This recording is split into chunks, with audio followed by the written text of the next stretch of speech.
Would you ruin someone's career if they sabotaged you for a year? I didn't think I was that person. I thought I was the guy who took the high road, the guy who worked late, the guy who believed that merit actually meant something in the corporate world. But then I met Marcus. Marcus wasn't just my boss, he was my mentor.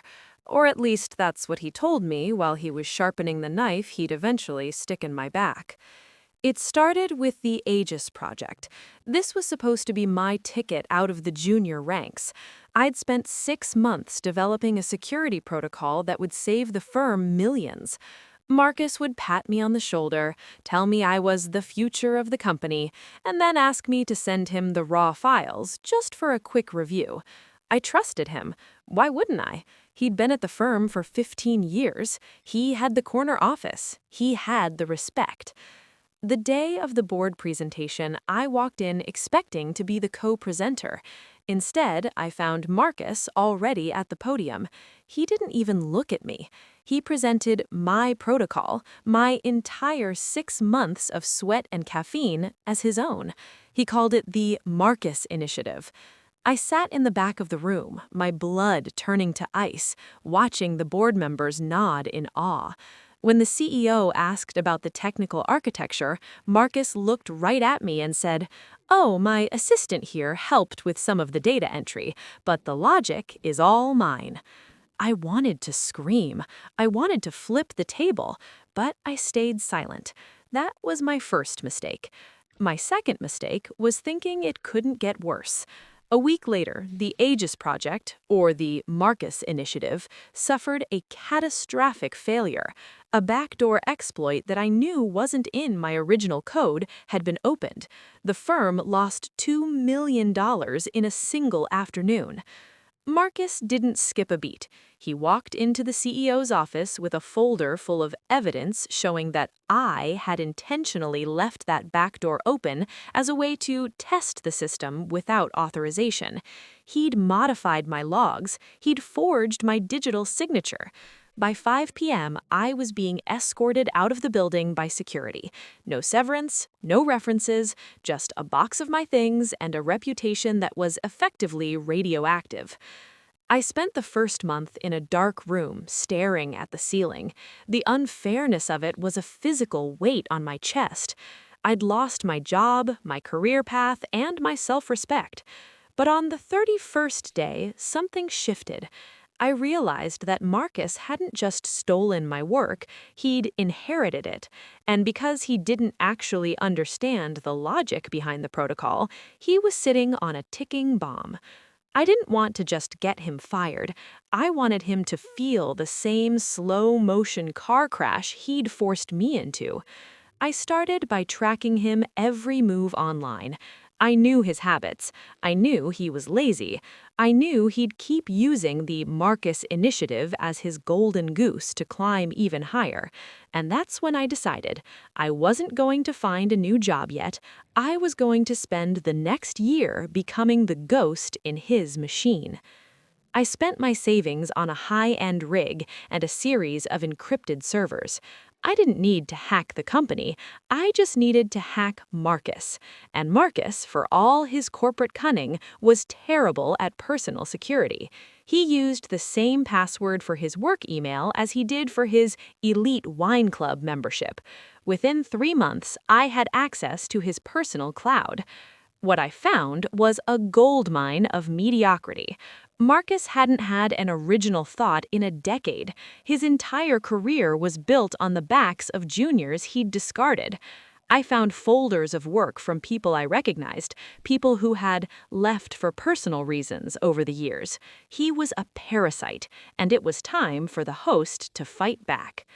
I began by subtly feeding him innovations. I created a fake persona, an industry consultant named Elias, and started reaching out to him on LinkedIn. I knew he was desperate for a follow-up to the Aegis project to prove the failure wasn't his fault. I sent him white papers that were actually carefully constructed traps, logic puzzles that looked brilliant on the surface but contained deep, hidden flaws that would only trigger under specific, high-pressure conditions. Marcus took the bait. He was so arrogant he thought he'd found another assistant to do his work for free. He started incorporating Elias's ideas into the firm's new infrastructure. Every time he did, I gained a little more control. I wasn't just watching him anymore. I was building the gallows he was going to walk onto. By month 6, I was exhausted. I was living on ramen and spite. My friends thought I'd had a breakdown. They didn't understand that this was the most focused I'd ever been in my life. I watched through his webcam as he received a Manager of the Year nomination. I watched him buy a new Porsche with the bonus he got from my stolen work.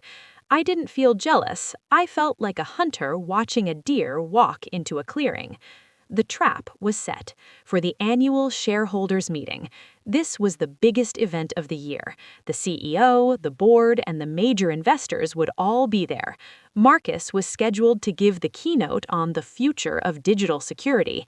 He was going to present the Aegis 2.0, the system I had essentially written for him through my Elias persona. I knew exactly how it would go. He'd stand up there, full of himself, and click through the slides. He'd talk about synergy and unbreakable encryption, and then at the 15-minute mark, he'd trigger the live demo. That demo was connected to a server I controlled. The night before the meeting, I couldn't sleep. I kept checking the code. If I missed one semicolon, the whole thing would fall apart. I wasn't just risking my time, I was risking my future. If I got caught, I'd go to prison. But the thought of Marcus's face when the screen changed, that was worth any risk. I arrived at the hotel where the meeting was being held 3 hours early. I sat in the lobby cafe, wearing a hoodie and glasses, my laptop hidden in a messenger bag. I saw Marcus walk in. He looked like a king. He was wearing a $3,000 suit and laughing with the CEO. He looked like a man who had won. He had no idea that the person he'd destroyed was sitting 20 feet away, waiting to press enter. The room was packed. 500 people, all of them power players in the industry. The air was thick with the smell of expensive coffee and ambition. I found a seat in the very back, tucked into a corner where the shadows were deepest. My heart was hammering against my ribs like a trapped bird. I opened my laptop just enough to see the terminal window. The connection to the presentation server was green. Marcus was introduced with a glowing biography. A visionary, the CEO called him. The man who saved our infrastructure.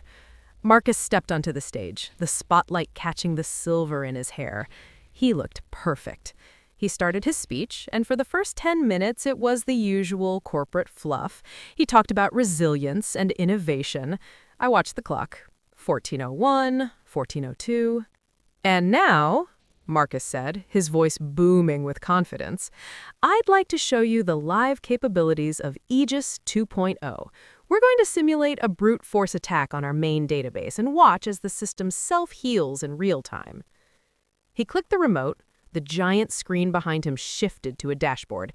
It looked impressive. Lots of moving graphs and scrolling code. The audience leaned in. This was the moment. Marcus initiated the attack. On my screen, I saw the trigger. I didn't just let the system fail. I let it speak. Suddenly, the graphs on the big screen froze. A single line of text appeared in the center of the dashboard, glowing bright red. Authorization required. Please verify original architect. Marcus blinked. He clicked the remote again. Nothing happened. Just a small technical glitch, he said, his voice wavering slightly. One moment. He tried to bypass the screen, but I'd locked the input. The red text started to pulse. Then a video file began to play. It wasn't a technical video. It was a recording from a year ago, a recording I'd recovered from the firm's own internal security archives that Marcus thought he'd deleted. It was the footage of Marcus in the server room, late at night, manually altering the logs on my computer. The audio was crisp. You could hear him whispering to himself, "Sorry, kid, but it's you or me." The silence in the room was deafening.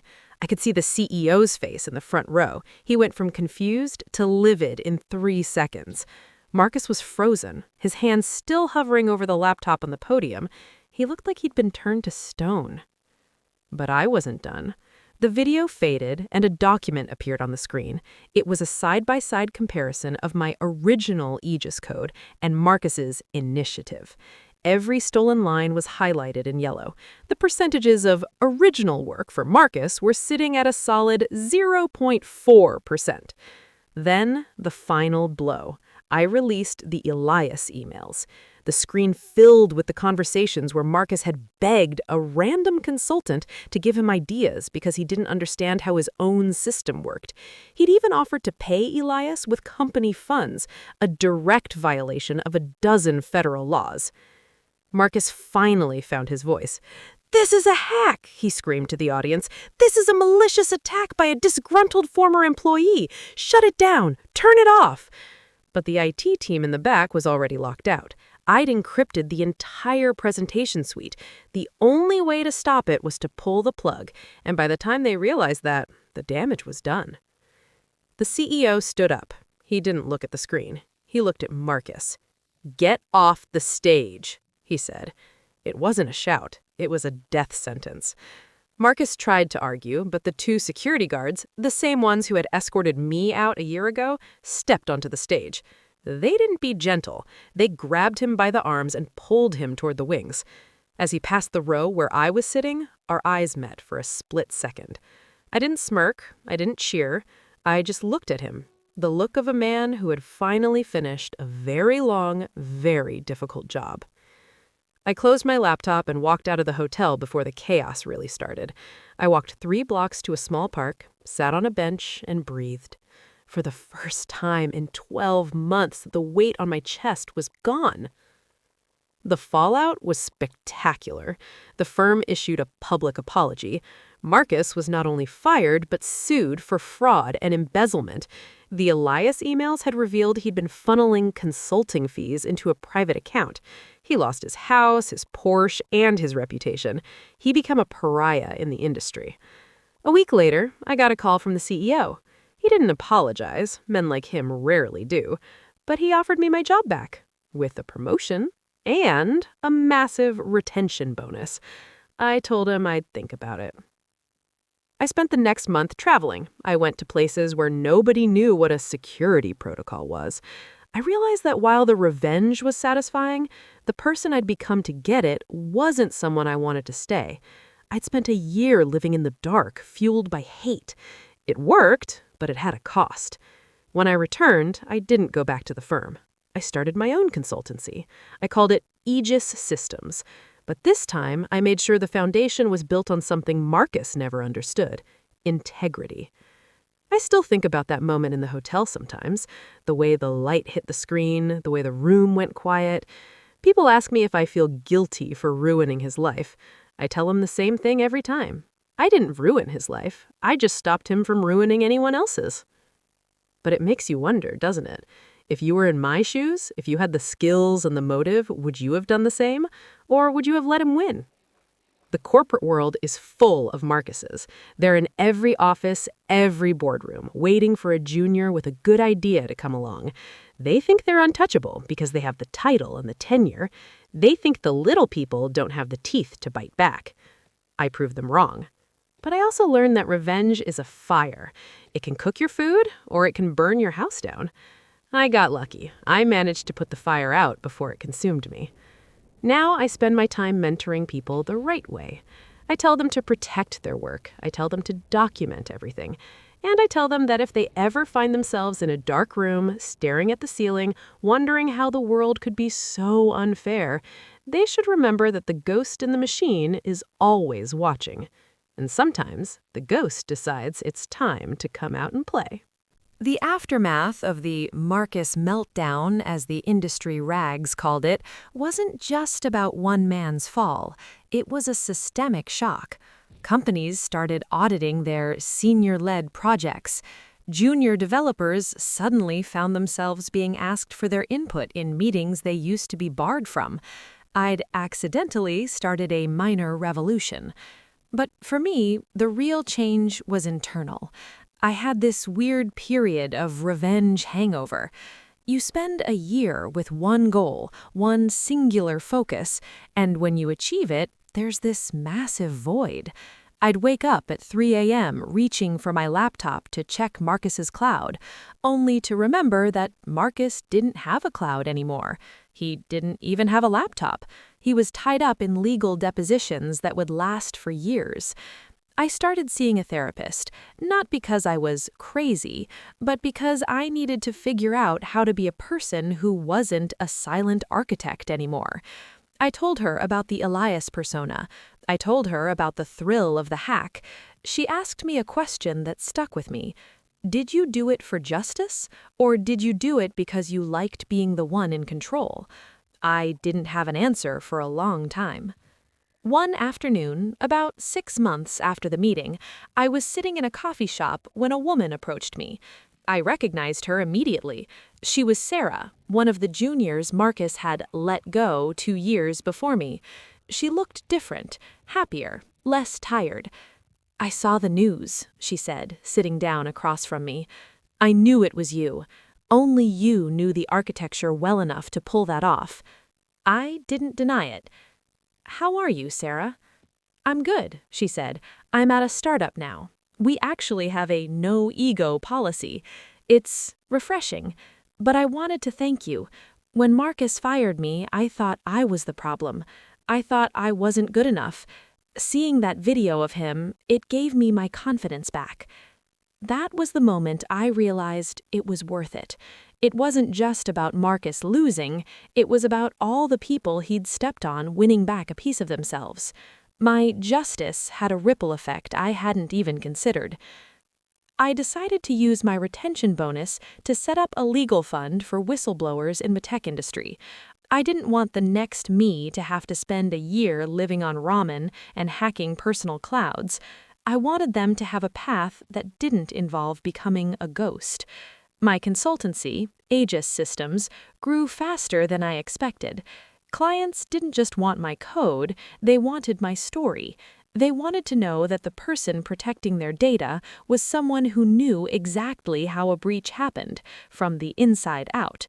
I became the ethical avenger of the tech world, a title I found both embarrassing and incredibly useful for marketing.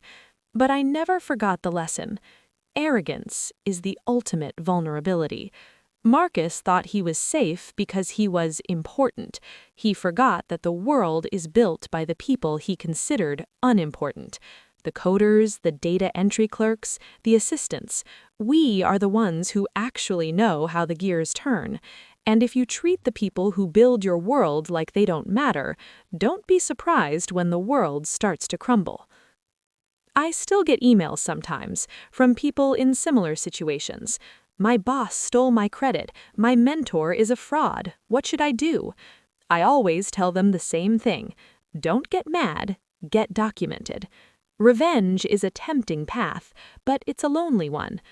Would I go back and do it differently? Maybe.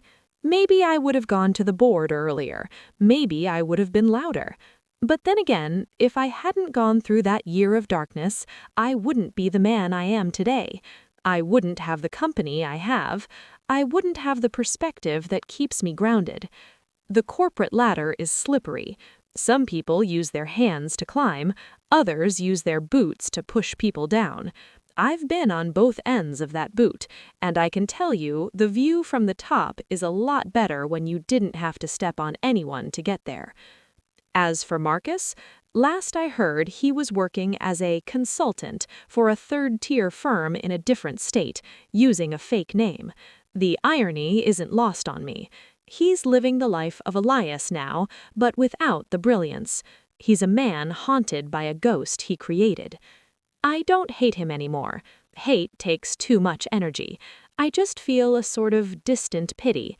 He had everything: talent, position, respect, and he threw it away because he was too lazy to be honest.